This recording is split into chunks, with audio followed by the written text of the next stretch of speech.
Members of the Asheville Humane Society take part in a nationwide bust in what's believed to be the second largest dog fighting case in U.S. history.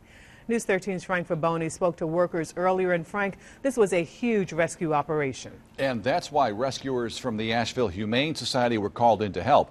More than 300 dogs seized in Alabama, Mississippi, and Georgia in a huge dogfighting raid. The dogs, all pit bulls, tied to heavy chains and in poor health. A lot of them had wounds on their face and their forelimbs that, were, indicative of fighting. Angie Wilt and co-worker Jennifer Brayler from the Asheville Humane Society were called in to help the investigation. We went on site, we collected evidence with the other ASPCA responders. Evidence that was added to a 3-year investigation that culminated with a raid that secured 367 dogs in 3 states.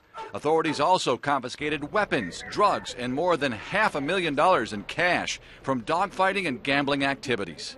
It's a really a sad day to me, and the sad day of affairs of the state of Alabama to have to even indulge in this type of criminal activity and prosecution.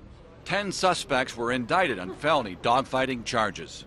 Workers with the Asheville Humane Society, they get on scene Friday morning. They say one of the most troubling sights, equipment that was used to train even puppies to fight.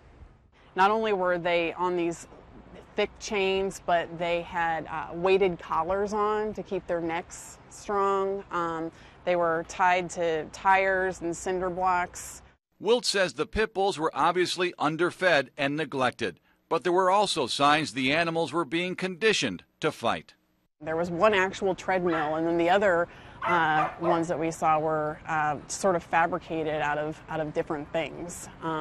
It really was kind of medieval the way it looked. Have you ever seen anything like it? No, I haven't. All the dogs have been taken to undisclosed shelters. The U.S. Attorney's Office is now hoping that this raid sends a message that this type of underground animal abuse won't be tolerated.